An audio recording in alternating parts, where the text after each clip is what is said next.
I'm Jeff Rosenthal, co-founder of Summit, a thought leadership community and ideas festival, and I have a new podcast called Art of the Hustle, where we'll be breaking down how the world's most fascinating and successful people have hustled their way to the top, hearing their wisdom and understanding their ways of seeing, with guests like Arlen Hamilton and Tim Ferriss. New episodes drop every Wednesday, so subscribe now on Apple Podcasts or listen on the iHeartRadio app or anywhere else you find podcasts.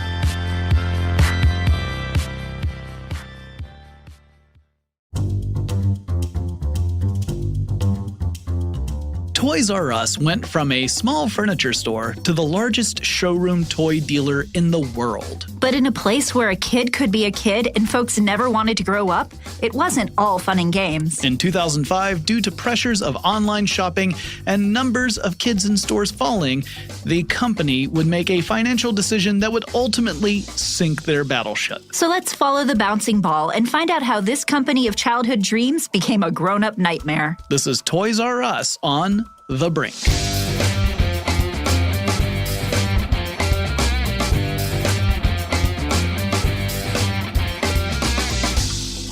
Hi, I'm Jonathan Strickland. And I'm Ariel Caston. And we're covering a subject that's near and dear to both of our hearts, I think.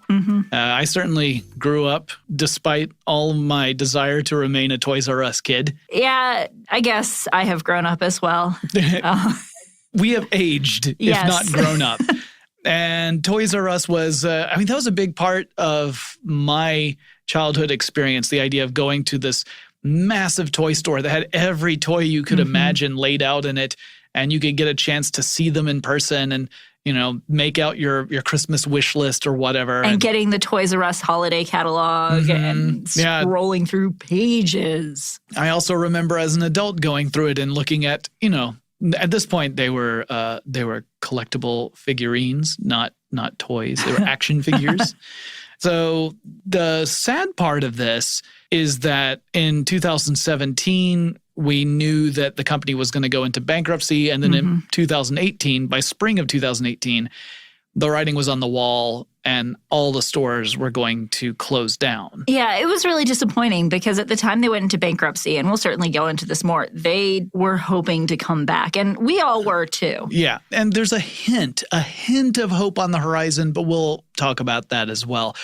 Let's start at the very beginning. Where did Toys R Us come from? Well, Toys R Us was started by a gentleman named Charles Lazarus in 1948, and it wasn't actually Toys R Us at the time. It was Children's Bargain Town, and it was a baby furniture store in Washington, D.C. that eventually expanded into toys. And the way that Charles got into this is he actually, straight out of school, went and joined the U.S. Army, like a lot of our people in a lot of our stories did. And he was a cryptographer during World War II. And whenever he talked to people about what are your life goals, what are your plans, they all said, I'm going to go back home and start a family. Yeah, so he found out about the baby boom before anyone else did because he found out that all his fellow soldiers were planning on booming out some babies. Yep. So he builds out this furniture store. It's like a small business. He's overseeing the whole thing. But he notices a problem, which is that, sure, people are having babies. He's making lots of sales and things like cribs and stuff. But here's the problem with the babies, is that they would have babies, and then when they would go and have more babies, instead of coming back and shopping for more baby stuff, they would reuse the baby stuff they had already bought. Yeah, people still do that, so. Yeah, so he said, well, it's hard for me to make repeat sales if I'm going to stay in business. I need to find a reason to bring people back into the store. So he starts to carry toys, and that is successful. So then he slowly starts expanding the selection of toys available at his store. Yeah, and in 1957, he adopted the name Toys R Us.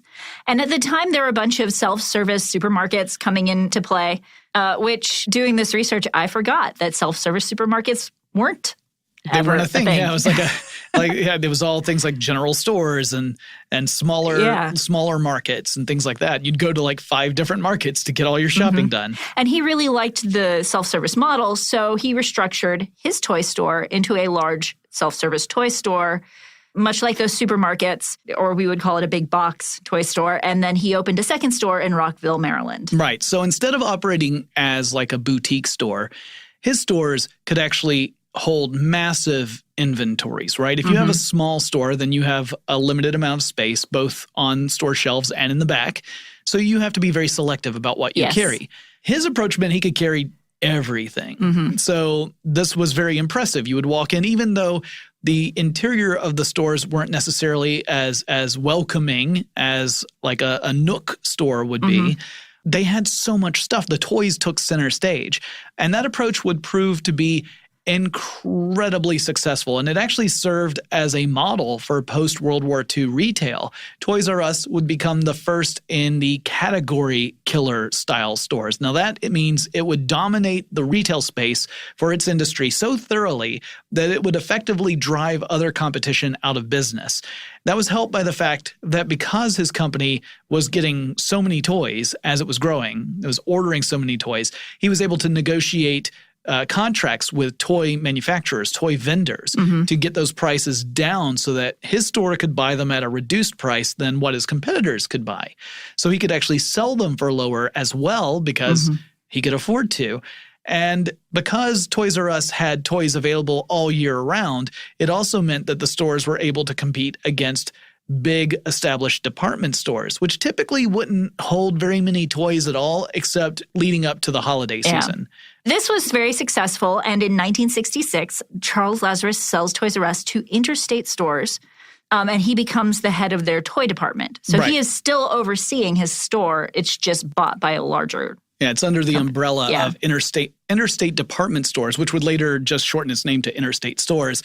That was a holding company in general, and it actually owned a ton of small department stores. When the holding company was founded in 1928, it was a holding company for 23 stores across several states. So this was already a pretty big company, even when it was just founded, and it was all to try and consolidate and create a center of operations for these numerous stores across different regions. In 1969, we get Jeffrey the giraffe. Yep. He becomes a mascot. And in 1973, Jeffrey the giraffe stars in his first commercial. He was hugely popular. Everybody loved him. And in fact, Jeffrey still is a very important part of Toys R Us, even to this day, because Toys R Us would create a subsidiary company called Jeffrey LLC. That was the company that was the owner of the intellectual property of Toys R Us. So the Toys R Us name, Babies R Us, the Jeffrey character, all of that was owned under this subsidiary. And that IP is still up in flux. Yes, and we'll talk more about that at the very end of this episode. So we see the Jeffrey the giraffe becoming hugely popular, but there was other trouble that was on the horizon, right? Yes. Because in 1974, the parent company, Interstate Stores, files for bankruptcy. And so they would have to do a total restructuring. What was happening was that in the 1960s, Interstate Stores bought a discount store chain called Tops Department Store. And that ended up being a big problem. Tops Department Store was a bargain department store. And so these bargain department stores were opening in regions that other interstate stores were already in. So now Interstate Stores are operating different locations of different stores in the same region. But because Tops was a discount department store, it was pulling business away from the more profitable, higher price stores. So they were underselling themselves. They were cannibalizing their own sales, So this meant that the company was starting to lose money, and then sales figures in the 1970s started to drop off, and that made it even more of a desperate time for them. And in 1973, they suffered a $60 million loss, which in 1973, I mean, that's a huge amount of money already. That's still a lot of money. But in 1973, even more just from inflation. And the only division that was consistently doing well was their toy division. So that is when Interstate Stores would restructure. They would go into bankruptcy, they'd restructure, and they would effectively turn back into Toys R Us. And Lazarus would take the helm. He oversaw the entire restructuring. And then in 1975, they added more giraffe mascots. So we're kind of going from a sad thing to a happy thing. Jeffrey got Gigi, his wife, and Junior and Baby G for his children. They got a comic strip, and they helped do advertisements for products. That was their real purpose. Sure. So it was an interesting change as well there. 1978, just a couple of years after this bankruptcy issue and the restructuring that would make Toys R Us reemerge as the overall company, we see another big move, and that is to go public, to become a publicly traded company. It went from being privately owned to publicly traded in 1978, goes on the New York Stock Exchange. In the early 1980s, the company would introduce its famous jingle that declared, "I don't want to grow up. I'm a Toys R Us kid." And yes, I can still sing the entire thing. Me too. It's taking all of my willpower not to do it right now. It's a 30-second ad, and I know it all by heart because I watched that commercial so many times. Yes. I remember that from bikes to trains to video games. It's the biggest toy store there is. I thought it's the greatest toy store there is. It was the biggest. Are you certain? We can, you know what? After this episode, we're going to be watching some YouTube. I'm pretty darn sure. There were probably variations though. But yes, it was that popular jingle that kind of defined the toy store experience for me when I was a kid. Yes. And by the mid-1980s, there were more than 200 stores. Yeah, and in 1985, Goldman Sachs actually said it was one of the outstanding companies in all of retailing. And Lazarus was pulling down a pretty nice paycheck as well, right? He was one of the highest paid CEOs in the United States at that point. Yes, which is a little bit mind-blowing. Yeah, and then they were also at this point looking at diversifying. They were growing out of just being a toy company, and that's when you started getting things like Kids R Us, which was a clothing store. And they also started opening up international stores over in Canada and Singapore. In 1994, Charles Lazarus stepped down as CEO. And he stepped down as CEO at like the apex of Toys R Us's success climb. At that point, it was kind of all downhill. Yeah. As soon as he stepped down. At the height of the success, Toys R Us had 1,450 locations in multiple places around the world. The company was selling 18,000 different toys. And it controlled a quarter of the entire toy retail market worldwide. So that includes every like mom and pop store to the mall front stores that you would see occasionally. If you thought about it, like 1 out of every 4 toy sales were taking place in a Toys R Us. Goodness. And in 1996, Toys R Us kind of goes back to its roots. They open up Babies R Us, which was pretty successful. It stayed around for a good long time. Pretty much till the end. Up to the end, yeah. The Kids R Us faded a little earlier, but Babies R Us stuck around for a while. Yeah. Now, as we said, once he stepped down, things started going downhill. In 1998, Walmart surpassed Toys R Us as the biggest reseller of toys in the world. Yeah, and at that point, again, just 4 years after Lazarus had stepped down, they were on their second CEO already. Yeah, they went through a bunch of CEOs after him, and the company was struggling in a lot of ways. And Walmart was following some of the same strategies that Toys R Us had followed when it had kind of established its dominance in the market. So now Toys R Us was starting to see its own tactics used against it. And it was like, ooh, I don't like this so much. Yeah. And the harder part is that Walmart could kind of soak up some of the cost of selling their toys at a lower price because they sold other things as well. Right. So they could sell their toys at a deep discount, like 50% discounts compared to Toys R Us. And they could eat that because it would bring people into the stores and then they would buy other stuff that was not marked down so low. Yes. And it was really biting into Toys R Us's bottom line. In 2000, Toys R Us entered an agreement with Amazon. This is something I didn't know prior to looking into this episode.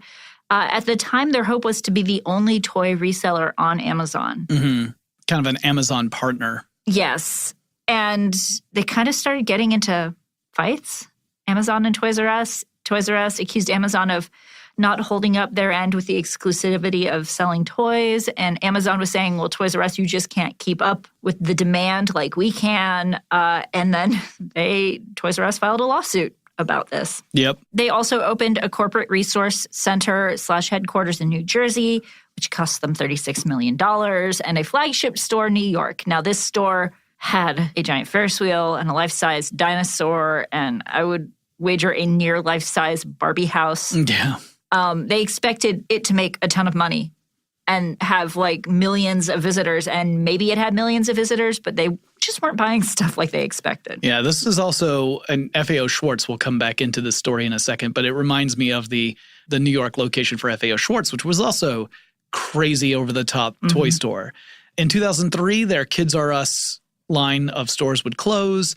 And in 2004, things were starting to really look a little scary. Stock prices were on the decline. The Babies R Us stores were the really successful part of Toys R Us at that point.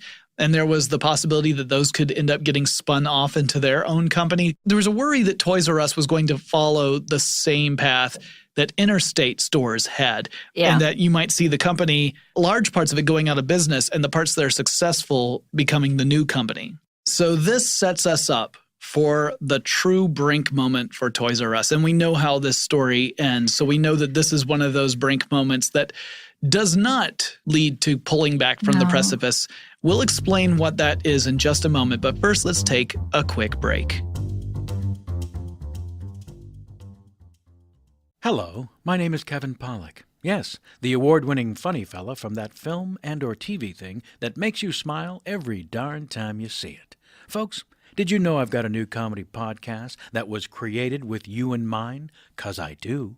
It's called Alchemy This. And it was designed with a single purpose, you laughing a lot. I'm talking please let someone else drive when listening.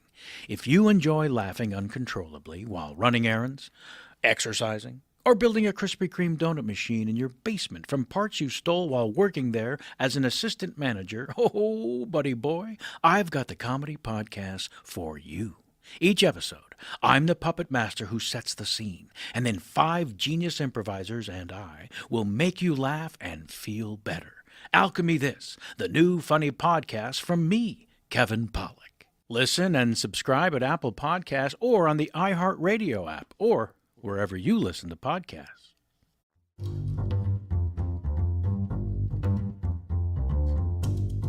All right, so at this time, when things are starting to go sour for Toys R Us, they decide to sell themselves to some private equity companies, Kohlberg Kravis Roberts, Bain Capital, also a real estate company, Vornado Realty Trust. In 2005, they sell themselves for $6.6 billion.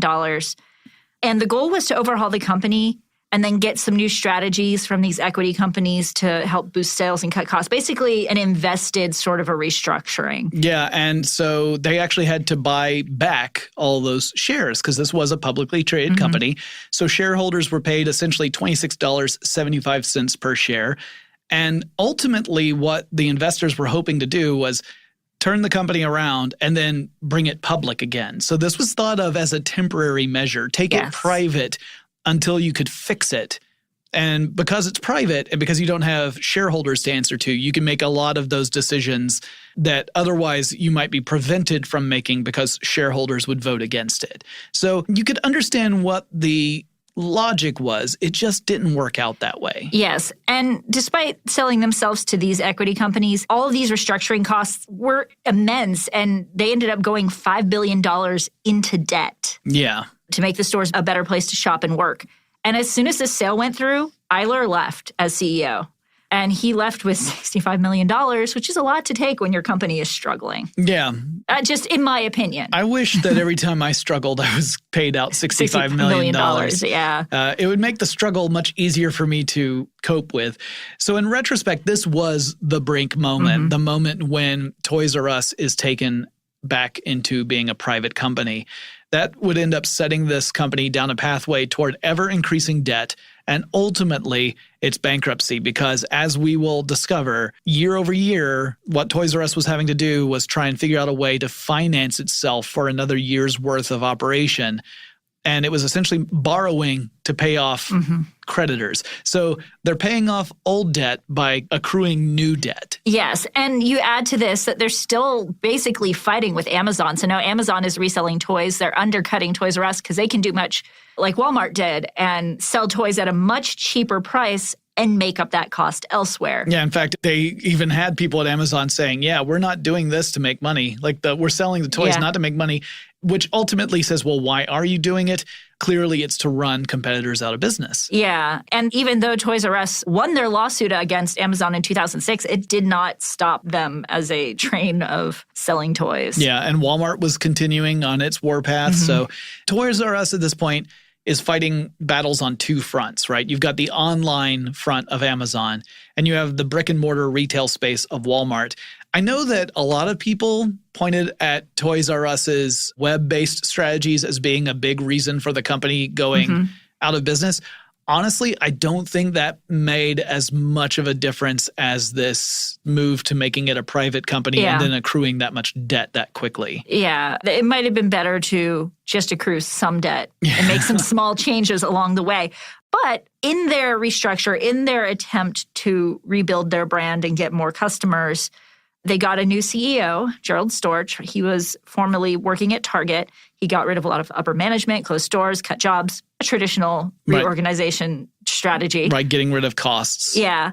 And then they bought FAO Schwarz and KB Toys and a bunch of baby and toy websites, making Toys R Us the largest toy showroom in the world.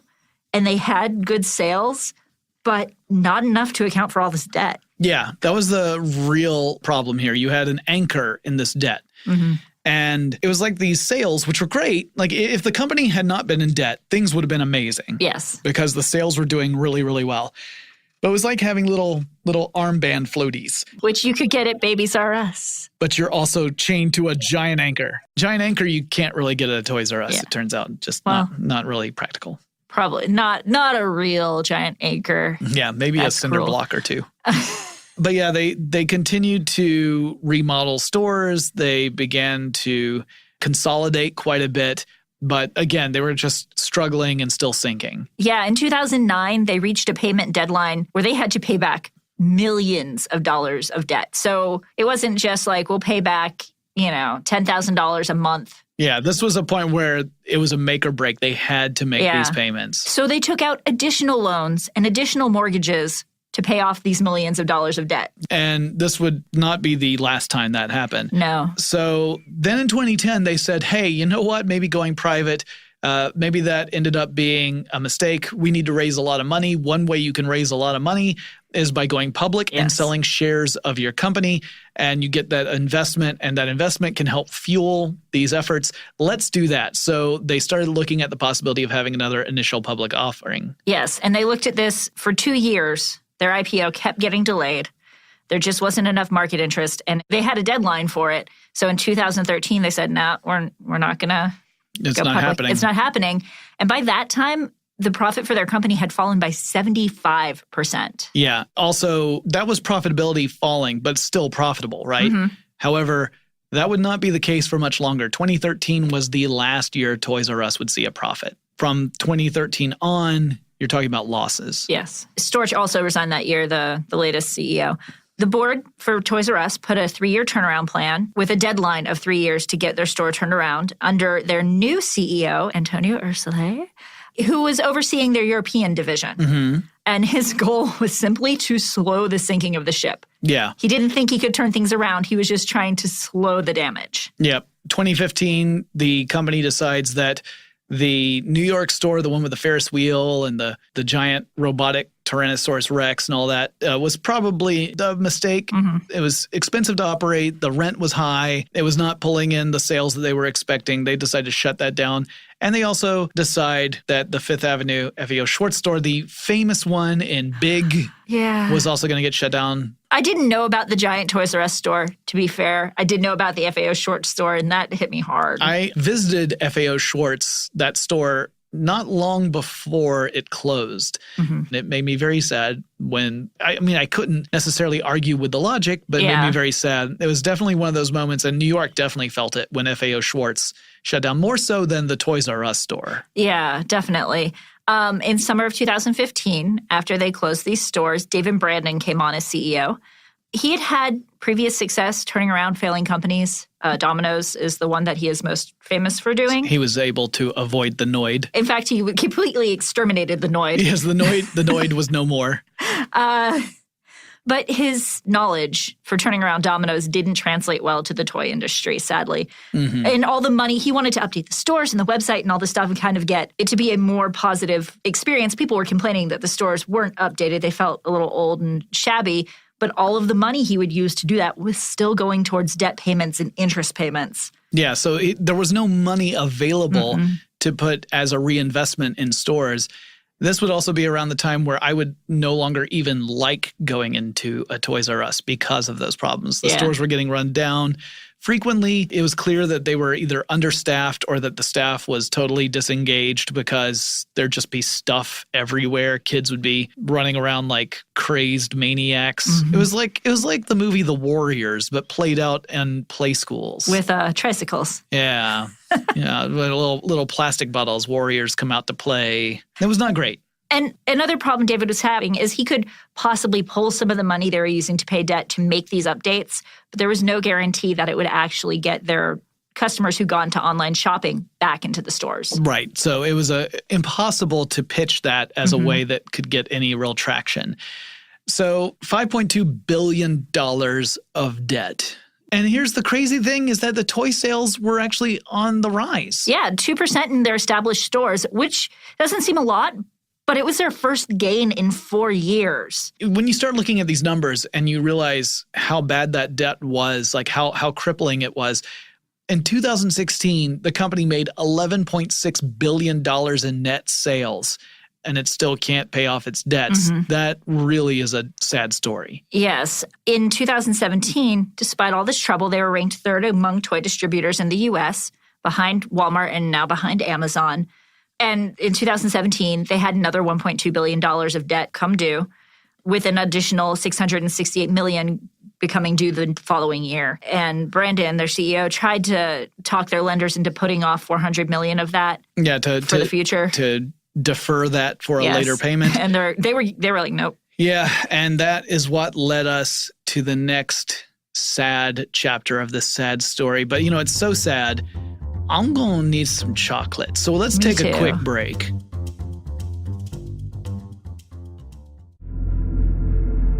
Hello, human being. Is your mind bored? Do you think about the same things every day? Looking for something new? Then treat your brain to The End of the World with Josh Clark. It's a 10-part podcast series that deeply explores a startling question. Will humans still be around 100 years from now?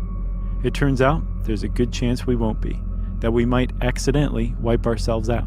With its beautiful score and cinematic sound design, The End of the World carries you off to amazing places. From the core of a star as it collapses in supernova, to the inside of the Large Hadron Collider as it smashes protons together, to the post-biological future of humanity, where we've shed our bodies and uploaded ourselves onto servers. It's an adventure for your mind, and it may even change the way you think. The End of the World is complete and available to binge now on Apple Podcasts, the iHeartRadio app, or wherever you find podcasts.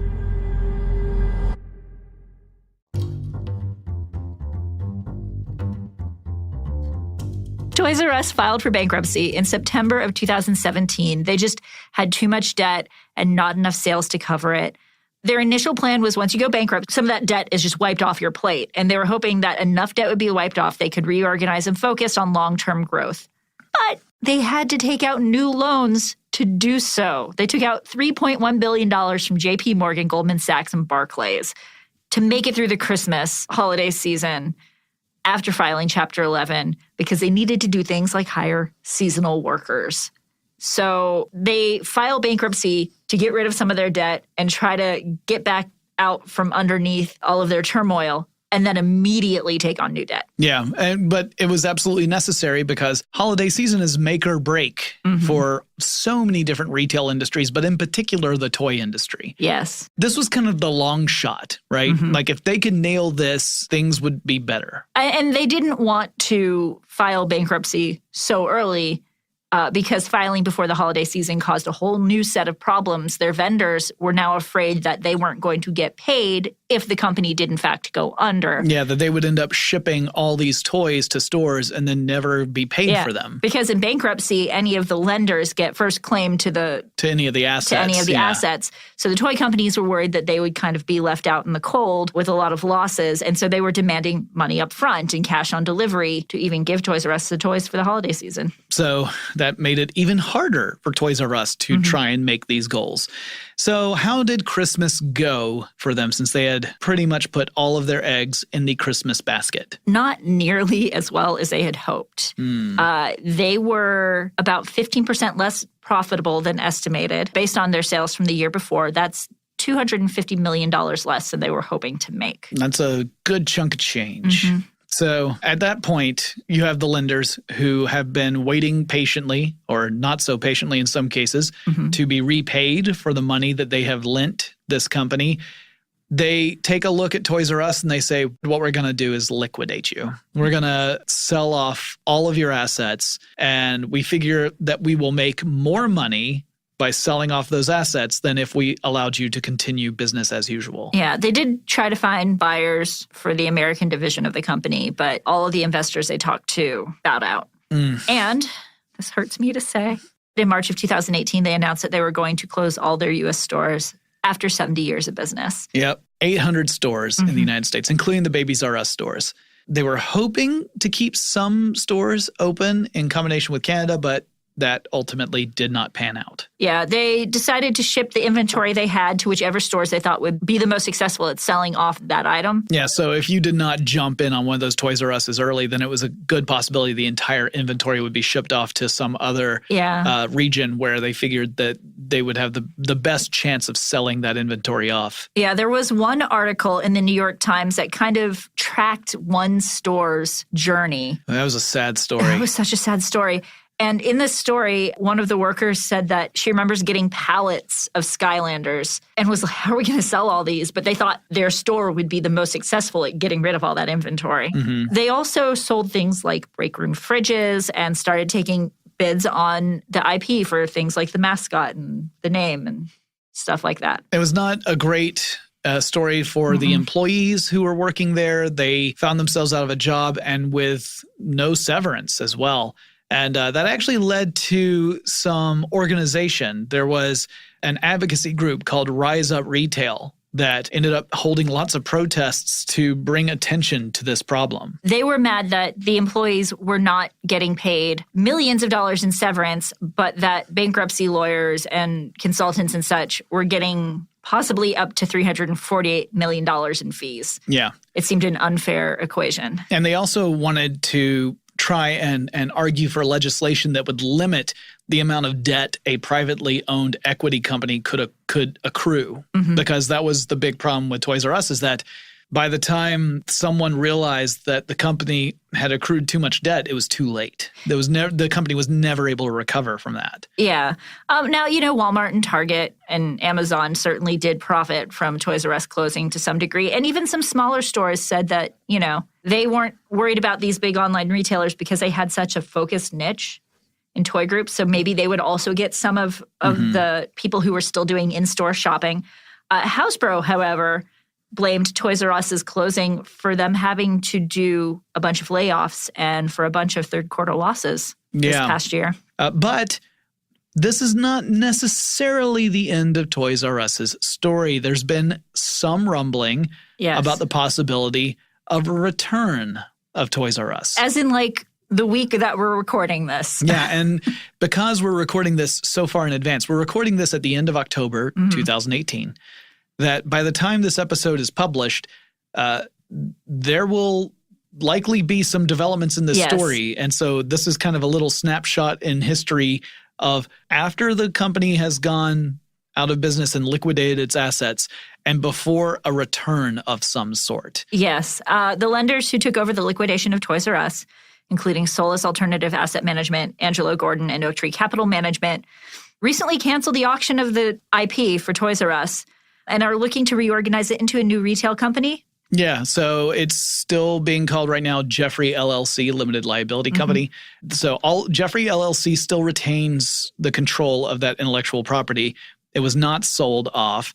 We know that even now, there's certain things we can say for sure, which is that there's no way they're going to open up stores the way the old Toys R Us stores were open, at least not in 2018. It's just there's not enough time. There would be an enormous amount of money and work in order to make that happen. However, there is an alternative that's been proposed, and this is super late breaking news for our show, which is that this subsidiary, Jeffrey LLC, plans to open up shops within existing stores. So this would be a store within other stores, bigger stores that are not owned by Toys R Us. There's no details yet as of the recording of this show which stores these little shops would open in, but they would be like a department within a larger store.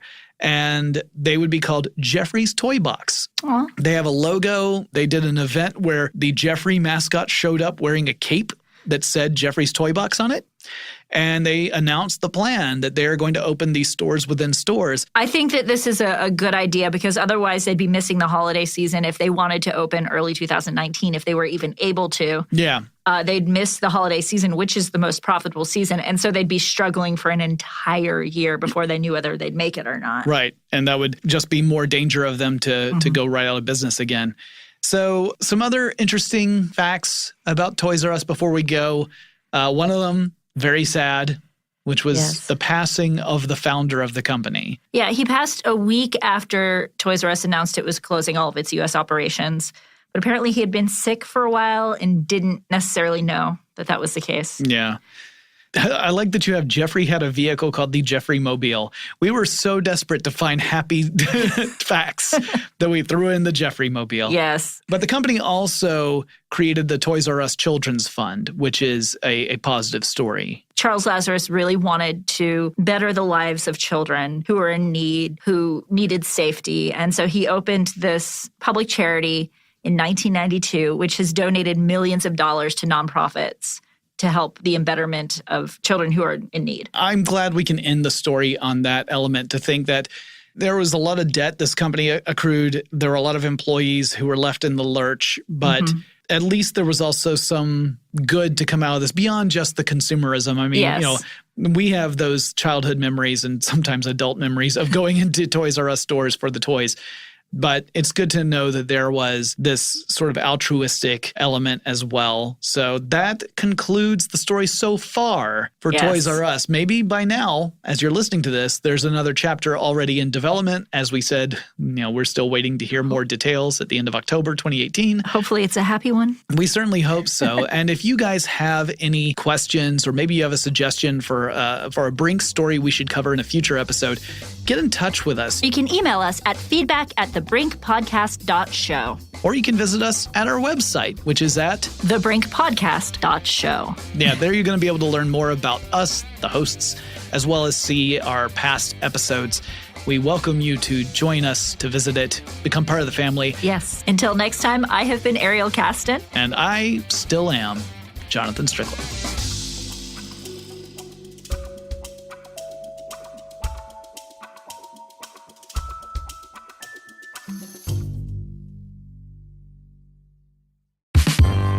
I'm Jeff Rosenthal, co-founder of Summit, a thought leadership community and ideas festival, and I have a new podcast called Art of the Hustle, where we'll be breaking down how the world's most fascinating and successful people have hustled their way to the top, with guests like Arlen Hamilton. When you're in a marathon, it's just you. You're running, your body's giving out, but every once in a while, a hand will stick out and hand you a cup of water. And that's what the experience was like for me, because I don't think anybody is self-made. And Tim Ferriss. I will try to find a handful of things that most excite me, and then I will test those for some degree of viability. But I will not just throw my hands to the sky and rely on the wisdom of the crowd to come up with what I should do with my life. New episodes drop every Wednesday, so subscribe now on Apple Podcasts or listen on the iHeartRadio app or anywhere else you find podcasts.